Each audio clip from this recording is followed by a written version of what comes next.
ginger pork rib sound for dinner? I think it sounds great. And today for Taste of Home, that's exactly what we're gonna do. What we need to do first is line a pan, just like this, with some heavy-duty aluminum foil.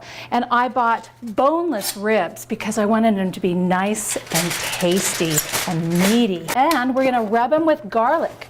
I wanna show you real quickly the easiest way to cut your garlic up. Cut off the end. Just put a little slice through the skin. And it pulls right off, just like that. Talk about making the house smell fabulous. Starting with garlic, how can you lose, right? We're gonna kind of just rub this garlic right over all of our meat. And what I like to do is once I'm done kind of rubbing this garlic, do like 2 or 3 of them. Get some nice flavor in there. I'll just leave this inside as a nice surprise for somebody else. Because what we're going to wind up doing is letting these cook for about an hour at about 350 degrees covered so they get a good, nice head start. Look at this. Just cut right in here. Yum. Cover it right up.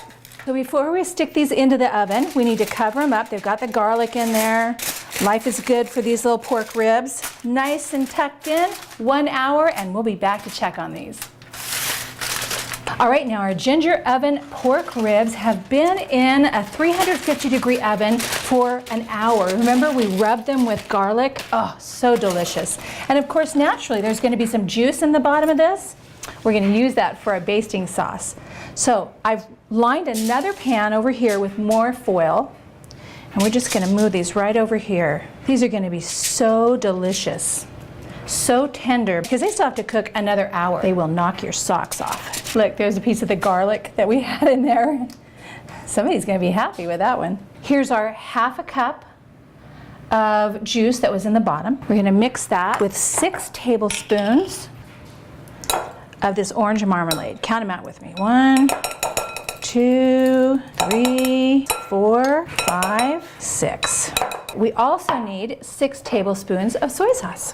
1, 2, 3, 4, 5, 6. 2 tablespoons of ketchup. 2, oh, let's put the rest of it in there. 1 tablespoon of fresh lemon.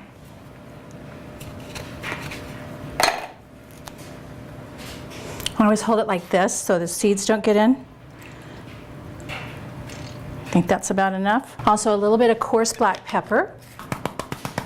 It smells so good because you can smell the orange marmalade, you can smell the soy sauce and the lemon juice, and next we're going to do the ginger. Have you ever used ginger before? It's so easy, and you know, it seems kind of hard unless you know the tricks. What we're going to do is cut off a piece like this.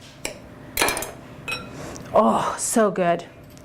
And take a spoon to peel off the outside skin. And it just comes right off for you, see? It's much easier than trying to use a peeler or anything like that. Now we need 1½ teaspoons of freshly grated ginger. So I would say that this piece is about the right size. And we're going to use our microplane so we get nice fine grate. And what happens is that with this is that we're pumping up the oven to 375 degrees. And we're going to baste this sauce right onto our ribs every 10 minutes. And you turn them over every once in a while. And now we'll just whisk this all together. Man, I wish you could just smell this. Can you guys smell it? Can you smell it? Orange, ginger, soy. We're gonna baste these. It's a nice thin juice. You can serve these with potatoes. You can serve it with rice pilaf. Because it's got the ginger, you could do fried rice, which is what I'm going to use today. I'm going to turn them over and make sure we get both sides. They go back in the oven uncovered. And we'll baste these for another hour. Let's go back in the oven, little ribs. All right, you guys, we've been glazing our ginger oven pork ribs for an hour, and look how beautiful they are. The color, you can see the little pieces of orange in there from the marmalade. And we're going to just do one last thing. I'm going to chop up some green onion. We're going to sprinkle those right over the top, just like that. Lovely. And last but not least, of course, since it has a little Asian flair to it, we're going to add a little sesame seeds to the top. Ready? Oh, beautiful. Now that's a taste of home. I'm Angel Shannon, and I think it's time to eat. I'll see you next time here in my kitchen.